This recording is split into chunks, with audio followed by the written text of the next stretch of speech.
tribes here. There were hundreds of tribes on this land, maybe even thousands on this land. There was a reason why they called them the civilized tribes, because the white supremacists co-opted many of those people in those tribes to be hunters of us. They would hunt us and enslave us in many cases. So a lot of black people come from these different tribes. Constantine Rafranik, who was one of the first archaeologists here in the Americas, he himself said that America was populated by a bunch of wild Negro tribes. So the early white supremacists, they were very honest before they had to get on code and say, hey, we can't keep saying that a lot of these people come from the Aboriginal folks of this land, because they'll start trying to stake claims to some of the land when we start allocating resources. When they knew they were going to start allocating resources to native tribes and people who were indigenous, they had to cut that out and just tell all of us that, hey, all of y'all came from somewhere in Africa. So I understand that we did mix. Mhm. Go ahead. No, all right. So that brings me to another question that I asked, right? Mm-hmm. And that question, and let me know, this thing is going in and out. Twitter needs to really fix this thing, because this, I don't know if y'all can hear me clear, but We everybody can hear else you. is just sounding choppy. All Yeah, right, we got cool, cool. So that brings me to another question, right? So we know that there are records, and you've already stated that you're not one of those slave ship deniers. And if anybody was to ask me, yeah, Tariq be on it like that. No, brother Tariq Nasheed is not. He's not one of the people that say that. Now I may disagree with some of the other stuff, but he's right. not one of the people that say that, right? No, not at So all. when, okay, so when, right? What records do we have? And again, I'm not going to deny that it didn't happen.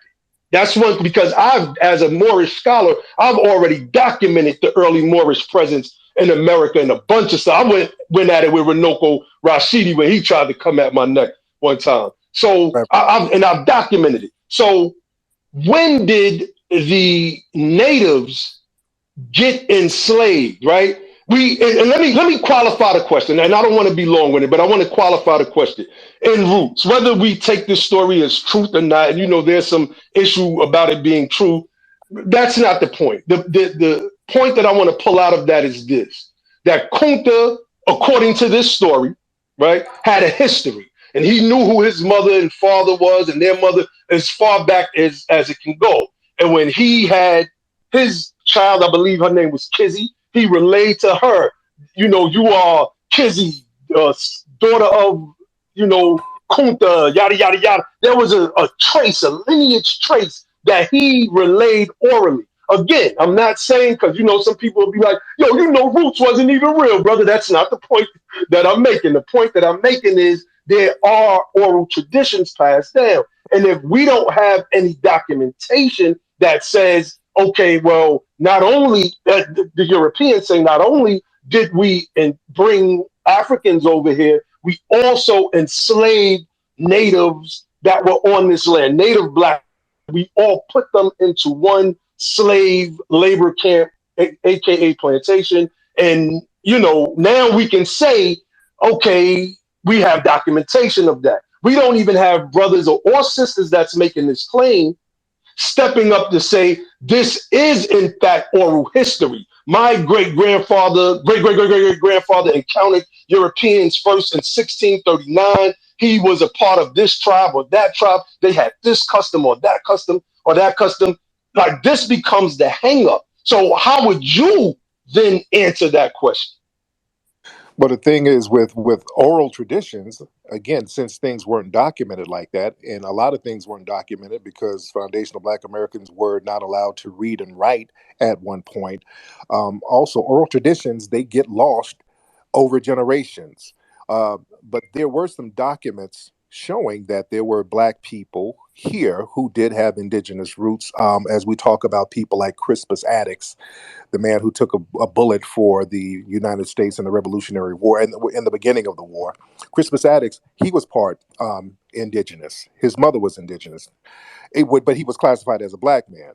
Going back into early Virginia and Massachusetts, there was an enslaved Black Aboriginal woman named Tituba, who was a part of that Salem witch trial. and they have no tracing of her coming here from Africa. This was a black person who was Aboriginal. I would like people to look up Tituba and the Salem witch trial. The whole thing was about her teaching voodoo to these white women. This was a black Aboriginal woman. So there are scarce records like that. And also in the early Virginia area, when they were enslaving people, a lot of the natives were Aboriginal people, and we got this whole narrative that the Native Americans, meaning the red, when we say Native Americans, people usually automatically associate that with the Mongoloid red people. They say that the natives didn't get enslaved because they knew the area and they would run away. That's um, logically that wouldn't make sense, because if you can put some people on a reservation, you can put them on a plantation. So who were the people on the plantation? So we have to ask very logical questions like that. Can I Aston, are respond? you here? Go ahead and talk. I'm almost here. I just want to put out a common sense thing. Um, Native Americans were, a lot of them were wiped out by smallpox. And if you don't know, smallpox is an African disease that Africans knew about, have been dealing with for thousands of years, and knew how to treat. There's actually a story of a Bostonian slave, Onesimus, that basically explained to his slave master during the outbreak that we know about smallpox, and this is what we do. And so he goes on and pops a pustule of smallpox on one person with a needle, and uses that needle to inoculate other people in the town, and it works, and he saves the town from a smallpox outbreak. So Africans knew about smallpox. How are Africans trading with Americans, Native Americans, for thousands of years?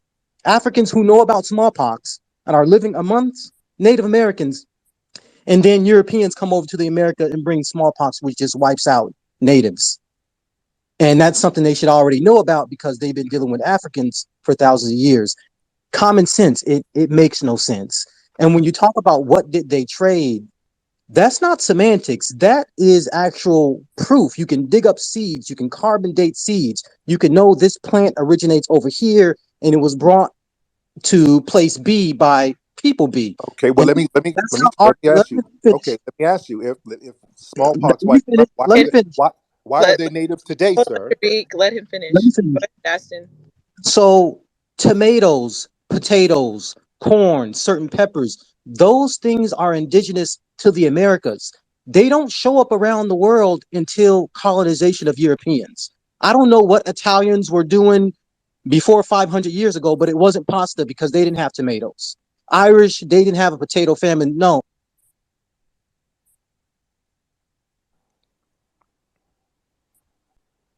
Okay, I don't hear anything. Yeah, I don't hear anything either. Yeah, me either. Okay. Go Yeah, so my question to my good brother is, based on that logic, if the smallpox wiped out all the Native Americans, why are there still Native Americans now? The Mongoloid redskin Native Americans. If that's the case, if they're alive, black Aboriginals would still be alive too, based on logic. This is real simple logic. This is not rocket science. People are trying to make this shit more complicated than what it is. It's not rocket science. People are trying to come up with these semantical arguments. Family, it's very simple. The smallpox didn't kill everybody. It didn't kill all the Native Americans. It didn't kill all the black Aboriginal people. Some of them are still here, the red Mongoloid Native Americans, and many of us Aboriginal black people who mixed in with the black people brought over from Africa, we're still here. It's that simple. People can survive certain outbreaks and things. In Europe, there was a plague that killed millions of people in Europe. It didn't kill all of them. Many of them survived. So people survive plagues. It's that simple. This is not rocket science. All right, The so I have three questions for you. Go ahead, sir. All All right, right, so really quick. Let me just refresh the room really quick. Hello, everybody. Thank you for being in this space with us. Don't have a name. I'm Tara Perry. This is my first space actually hosting on here. Please be sure to follow the host, the co-host, and the speakers. If you like the things you're hearing, please follow a lot of the organizations. I have Black Pact, PACT. There's the U.S. Freedmen, which is, where are you guys at? Raise your hand, Naheem. Um, like, these are people who are doing real organizing. I believe NASD is in here, NASSD.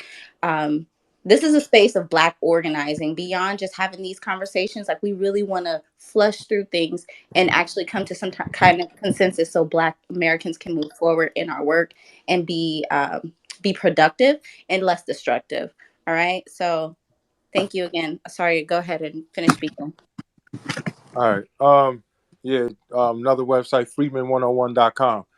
Hey, so my question is this. I've been trying to actually get in touch with you on the few stages you've been on because there's a big problem that's brewing. Your followers. They're denying the slave trade in its entirety, and they're denying slavery. Now, I've heard you acknowledge slavery did happen. I heard you acknowledge the slave trade did happen. So that's not the question.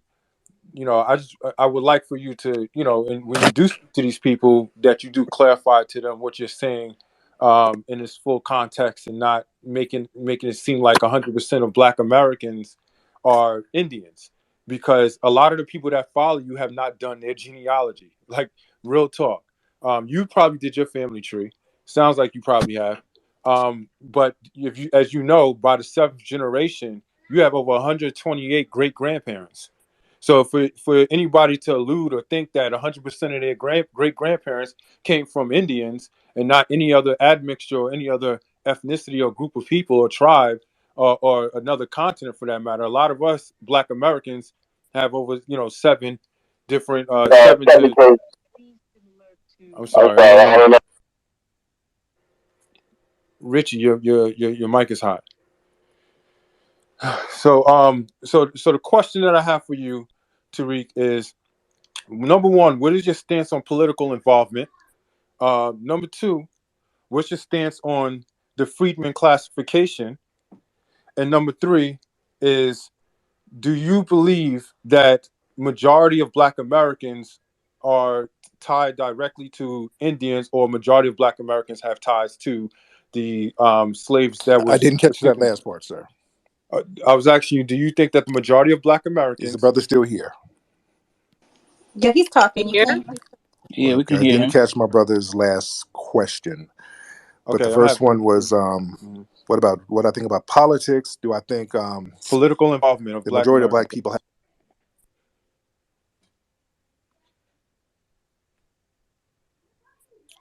Hello? Okay. Yeah, you muted yourself, I think. Okay, yeah. The first question about politics, the last one was about indigenous. What was the second question? The first one was, what do you believe? What do you think about political involvement? The second one was, what is your stance on the freedmen? Oh, okay, got it. Right. Okay. Okay, And, I and the answered. third was, how many people do you think out of Black Americans have ties? You could say a rough percentage or majority or minority, or small, or whatever you feel will capture your answer. How many of us do you think are tied to 100%, or has people tied to Indian versus people who are absent of any ancestry from Africa? Right. I think Mhm. now that number might be hard to quantify, because like we've been saying, there is no records and Black people could not keep records. It's my conjecture that I would say the majority of foundational Black Americans have African and Black Aboriginal bloodline in this country, because we've been here so long. We've been here longer than any other group documented. Going back to the first question about what's my views on politics, everything you do is political to a certain degree. Politics is not just voting. Politics is how you move as a group and understand what's needed tangibly for your culture. This is why I'm so big on us as foundational Black Americans understanding who we are and what our culture is, so that we will automatically and instinctively move in ways that's going to benefit our culture and a group tangibly. We've been doing this thing where, as Black people, we open the door and say, hey, we Black and everybody's Black like us, and we're all one big kumbaya family. And not you don't even have to be Black. As long as we're a minority, we got a global minority coalition, and that's politically immature. So we're getting out of this political immaturity, because other groups feed off our naivete and use that for their advantage. So that type of thing has to stop. And it stops when we become more culturally conscious and understand what our group is and what makes our group unique. This is why we point this stuff out. And this is why a lot of people have a problem with foundational Black Americans acknowledging their culture and distinguishing themselves. Because when you call yourself a foundational Black American, that's an exclusionary term. Now, you asked the question about freedmen. What I think about the freedmen, thing is we do need to have the Freedmen's Bureau again. When they had the Freedmen's Bureau after the Civil War, that was a good thing. And then they dismantled it after they got everybody's money and fucked everybody's money off. But they never dismantled the Bureau of Indian Affairs. So we do need to reestablish the Freedmen's Bureau again, a new one, so that we can differentiate who's who. We can get these records straight, find out whose lineage can trace back to slavery. And I've always said it's very easy to trace some of this stuff back. If you can trace your family census to the lineage to the 1870 census or even the 1900 census, most likely you are a person who was involved in slavery or somebody who was a free black person in America. So that would make you a foundational black American. But as far as politics, we as foundational black Americans have to get our culture thing together, because other groups, when they come to us getting the benefits and the resources that we fight for, they understand that they're coming in as a culture, and when they get resources they exclude us from sharing in their cultural gains. But they're coming in as a protected culture. So I just want to make sure that we do understand, or maybe, I hope, hopefully we'll come to a conclusion that we've always have established some, to one degree or another, a unique culture, and that was delineated or isolated from other cultures, but it's always been crushed because of what policy has allowed. There's been no protections for us, not financially, economically, even when we speak on the different tactics they've used, such as eminent domain, or the sweeping under the rug of atrocity that has occurred, in certain cities and in counties, like out here in Georgia. I mean, you know about many counties and lynchings that were just, people were able to walk up to the jail and literally tie you to the back of a bandwagon and drag you. There was no political protection. There was no federal protections. And what I'm saying is, how can we talking about, like, we understand that we have to establish culture, but the reason why we have to constantly go through this cycle is because on a macro level, on a political level, we haven't established the grounding and representation. So wouldn't it be wise that we, as people in all our communities, we get locally involved? Wouldn't it be wise that, in, like, I hear you, I hear a lot of your platforms, but my issue is, like, yeah, sometimes it's funny, like when you're going out with the people, but I don't hear the political agenda being embedded as far as, planting a seed in people's minds. Because what I'm hearing from, like, your followers, like your people, you know, they use the FBA and even the FBA hashtag to make a stance that the notion that getting into politics is suicide because you're dealing with white people, and anything to do with white people, you're not Okay, going to get look, anything. okay, You're let's not going try to gain this. anything. Okay, let's try this, because I've heard you make this reference. My followers, I don't have an organization, sir. Let's be clear. And whatever somebody on Twitter say, that's on them. You're going to have to ask them. I don't represent a group. I don't have any followers, so I'm not here to explain somebody else's ideology. So, with respect, if you have a question for me or something that I've said, I My can. apologies. My apologies. I mean, you have Right, influence. You because have yeah, influence. but We I agree can't. with that, right? Okay. There's 40 million people out here, man. I don't know what you heard, Mm. brother. So I can only speak for Well, myself. And I'm okay. Okay, very sorry. articulate. Then Go ahead. All right. I mean, can I ask a quick I question? digress, but thank you for letting, you answered my questions though, so I No problem. appreciate that, man. No Okay, problem. so since you cannot speak for everyone else, you don't have an organization. Now, when you're talking about Black people having a type of cultural awareness, and that is going to help center us and being able to do politics, do you understand the level of division that you've helped create with the origins of the FBA and the Black Aboriginals? Because that is another now fracture within the Black community. We're already fractured by religion. So now we have people who are Aboriginal, who are not descendants of American chattel slavery, who also want to be included in the reparations claim. That convolutes the claim. So I'm not a part of that. I don't know what that is. So I'm not sorry, I got responsible phone call. for that. You're oh, sorry. Yeah, you're saying that I'm part of some that type of division, and I have no idea what you're talking about, ma'am. So that's No, not I said you. attributed to I me said whatsoever. so. You didn't create this idea of Black Aboriginals and giving people that information. That is part of why people started, quote unquote, digging into their lineage, and now they're going by Wolffoot, right? It started with you. So Ma'am, ma'am, what are you talking about? if you're not aware of it, you started these Ma'am, what are you conversations on talking your about? podcast.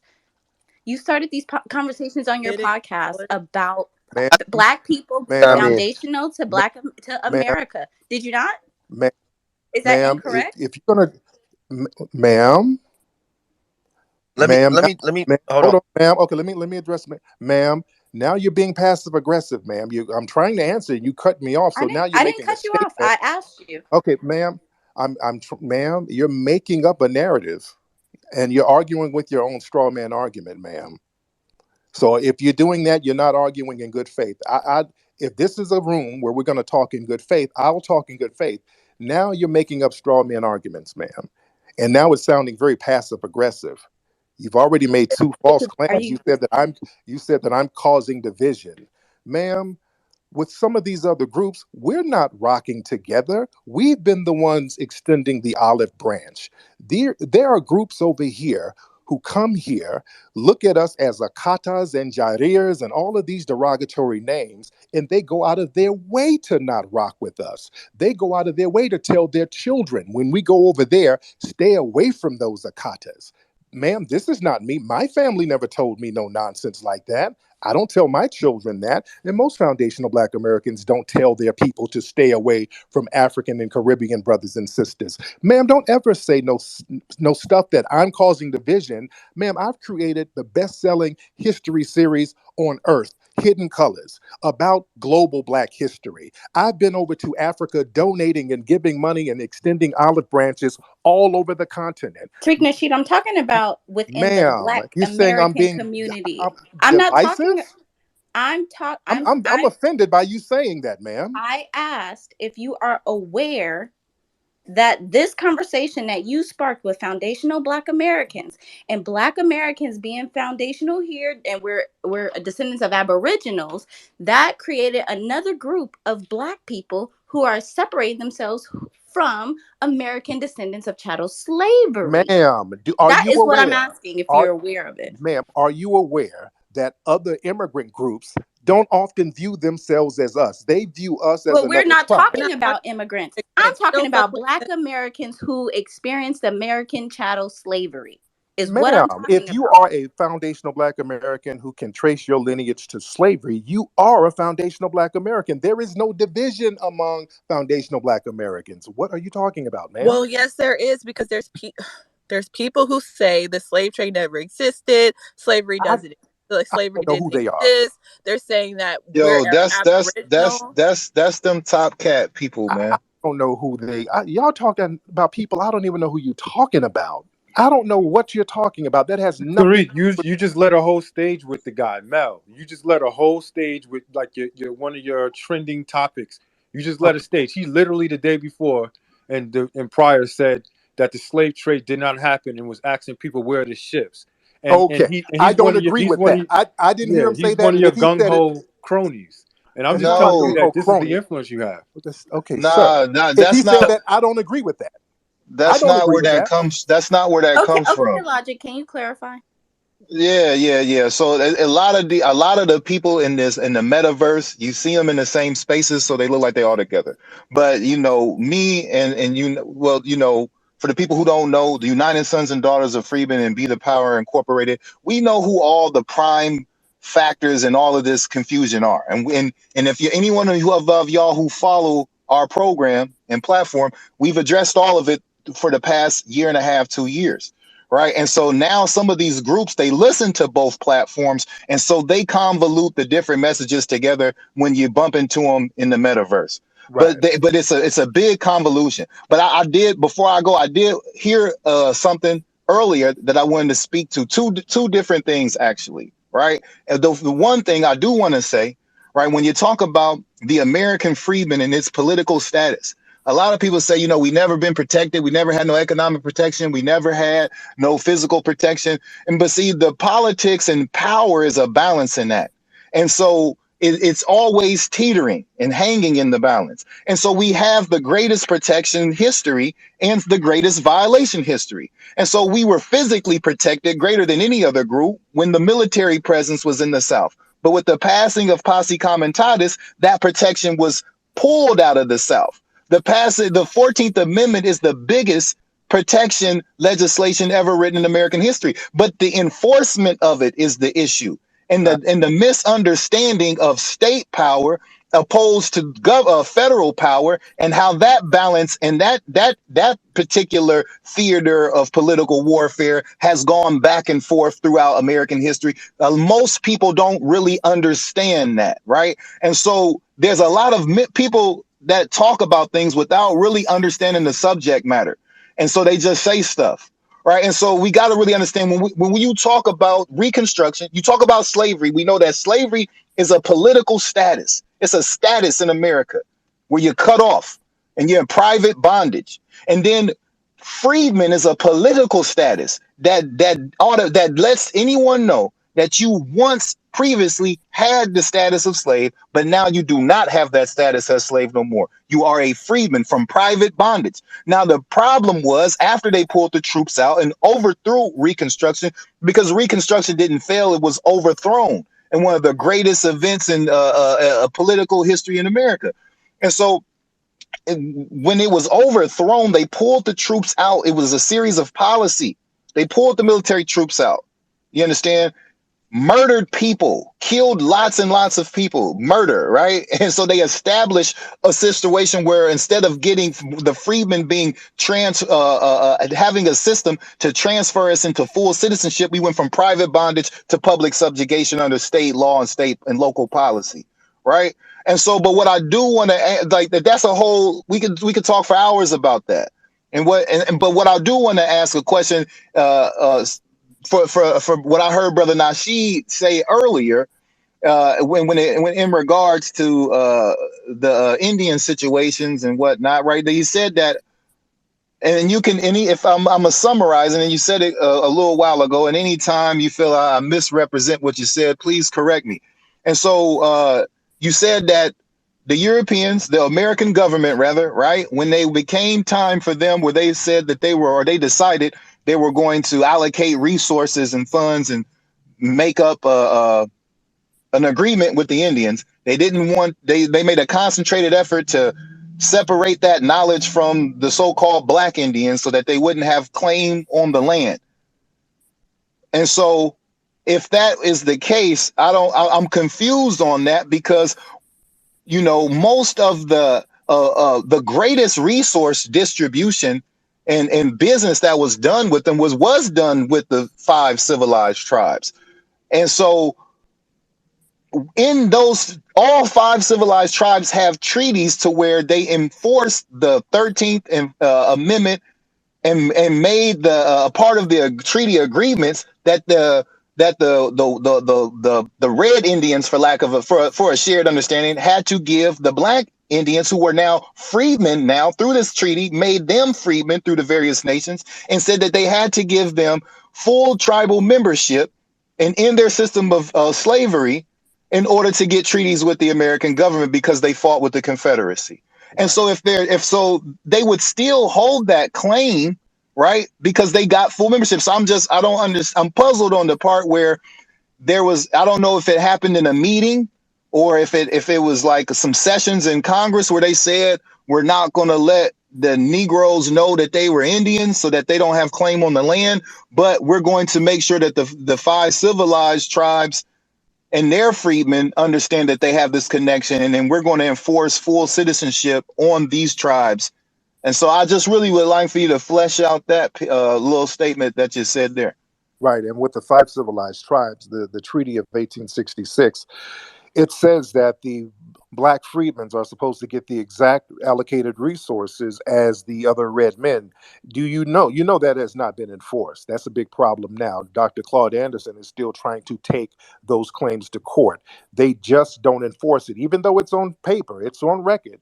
They do not enforce that. There's still certain tribes fighting for that now. The Seminole tribes, they've been fighting for that. The Seminoles leaders, I saw something recently where back in 2000, 2001, the red leaders of the Seminoles, they said, look, we just want the Black ones to just go somewhere. Yeah, I know we got a treaty, whatever, but we just wish they go away. They give them autonomy to determine whether or not they're going to enforce their own treaties or not. So they can't really take a lot of these people into federal court and make them enforce the treaties because they are sovereign nations, so to speak. So there's a lot of paperwork game that goes on with this whole thing, and it gets into a bunch of "I'm white and I say so" talk. So again, this is why it's very important for us to get a cultural understanding. So when we start dealing with these people, we understand the kind of games they make, and then we put ourselves in a position to make power moves to start enforcing them to do things ourselves. Are Because the you treaty, we don't have a cultural understanding? Where is this coming from? a cultural understanding, man, means that you have to be on code in order to enforce something. In the 1960s, when Black people shut the bus system down, foundational Black Americans knew we were all the same and we have to move as a group, as a culture, to boycott this bus station and the bus lines and shut it down. And that's why it worked. Nothing like that has happened since, because after the 60s, we got flooded with a bunch of non FBA immigrant groups who are not on code. We have never been able to organize something like that again, because you have so many different groups who look Black, who don't think that they're Black and don't think that they should be on code with us. That's what I mean by cultural understanding. When you Can have can a I cultural, go ahead. can I jump in real quick with that? Yeah. And I think that goes back to the and see when we talk about a cultural understanding, right? We have to understand that that continuity of our specific political plight was always understood, and yes, immigration is what kind of caused that mission drift in a real impactful way. But if you go from Frederick Douglass, right, to W.B. Du Bois, right, to even Booker T. Washington and Martin Luther King, right, we all have that cultural continuity is that connection to the institution of slavery, but not just that. It's what the mission was as the freedmen coming into political life in America, right? And so the setting up of the Freedmen's Bureau, the Freedmen Savings Bank and trust companies, right? The Freedmen inquiry commissions, protection aid, the Freedmen aid societies and things like that. And so these things there's a historical and a cultural continuity that we're not following. And so Okay. the immigrants are not connected to any of that. So because everything that was promised to the people who once had the status of slaves, it was all of the congressional commitments and the government promises was made. Frederick Douglass made a speech. It was called The Freedmen. And he talked about who the freedmen were and what the political mission was, right? And it's a beautiful speech, and everybody should look it up and read it if they get the opportunity. And so all of those things are connected to that specific plight of a reconstruction promise that was overthrown. And I know you want to come in, but I gotta go. So I just really wanted to say this last piece, and then I'm gonna be done, right? And so back to the Indian thing, right? And I don't what you said was factual when you just spoke about what you just talked about. Yes, sir. But not for you, but for to the people who are making this irrelevant or trying to make this a relevant point and insert that into the conversations we're having about, reparations, political power, economic prosperity, and progress for our group, right? That we've been fighting for this whole time we've been here. And for those people who have a problem with what the rights that they're being, because it's not the United States of America that's denying them. The United States didn't rip these treaties up. It's these tribal nations that's spitting on their face and saying "fuck you" and all of that. They're doing that. So I don't. It seems that Right. these Right. pockets of groups are bringing that energy to us as if we're the ones who cut them off from what they think that they're connected to. And if that's what they want redress for, I don't know why they don't address them and why they are always. But like I said, I'm not putting this on you. This is just for Right. the room. Why aren't they addressing and organizing some political energy? And why aren't they protesting outside these reservations and going to these tribunal hearings and meetings? And why aren't they at the Bureau of Indian Affairs causing hell there and saying, America, since we have citizenship and this tribal connection, why aren't y'all making them adhere and enforce these treaties and give us our first membership right? Why are they telling us we need to throw away everything that we're working on and join them? That's the problem that we have, and Go. it's a serious issue. Right. Oh, go ahead, brother, and I'm Go, out. go ahead. So yeah, look, my whole narrative is to look at foundational Black Americans as our own ethnic tribal group, not to connect with the so-called five civilized tribes. not connect with them at all. That's already rigged. That game is completely rigged. Those tribes are rigged. Most of the people who are leading those tribes are not even Native Americans themselves. These are $5 Indians. These are white people who paid to get on these damn tribes. I am not talking about connecting with them in any sense of the word. What I'm talking about is understanding the cultural continuity of Black people in America being tied to Black people from Africa and Black Aboriginal people who are here. And we have a very distinct group. So when we talk about getting reparations, when we talk about getting into the political arena, we have to be very specific about who that reparation package is for. And we got to be laser beam focused on who we are and who that thing is for, because people keep trying to remix the reparation conversation now.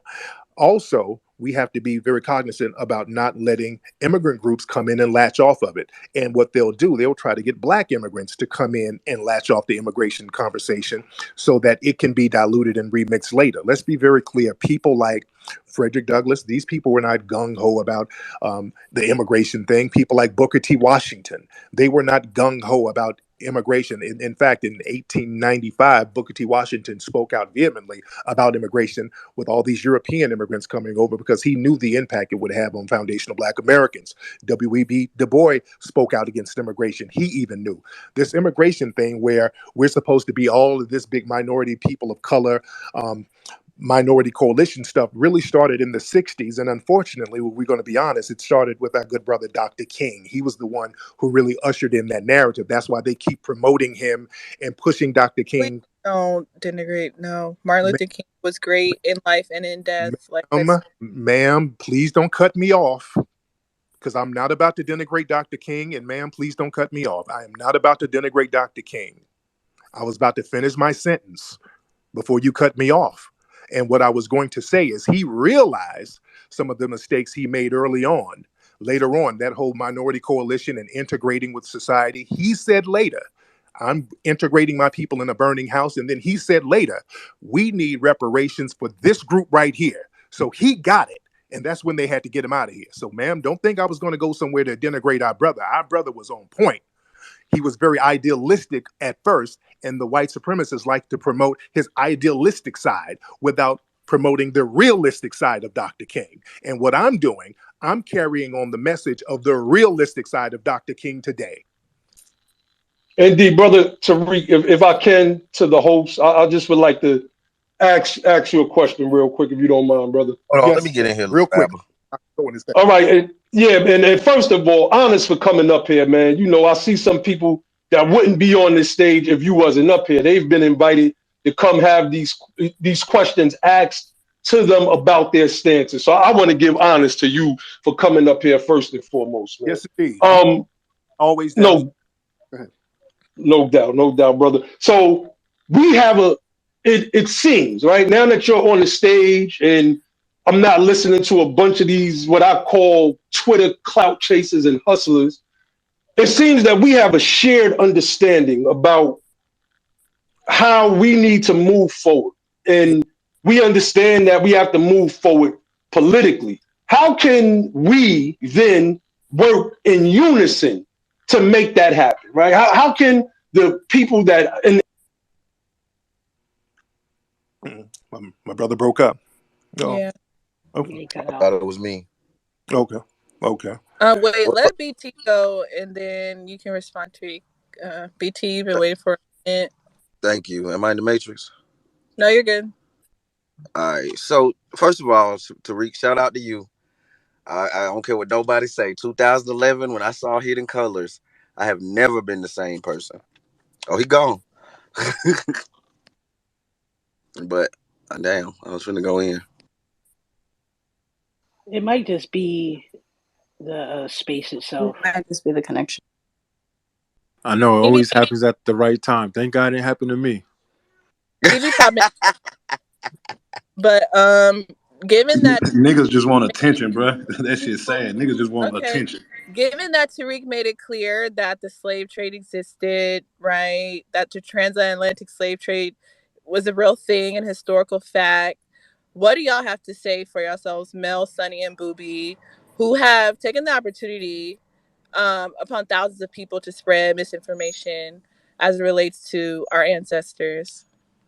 Let me go. Let me go. Let me go. Let me go, Sonny. Let me go. Y'all really try to appear and lie, bro. Y'all lie to me. Y'all are fucking foul. Y'all lie to me. What Get to the I your fuck is point, hold on. going on? Sam. No, Get hold your on. Get bitch to your ass off the point. stage. You see how we do that? No, he's going to get his bitch ass off the stage because there's some disrespectful pretendians. I'm over that shit. Talk about that slave collar shit you was talking about on the stage and all that. Like, talk about that. You ain't going to get on the stage being fucking husky, you punk ass nigga. If you said that to my face, I slap the shit out of you. That's the shit I'm. That's the fervor you gotta have. Stop the cap. Shut you out of Don't your don't fucking don't mind, curse because dude. it's gonna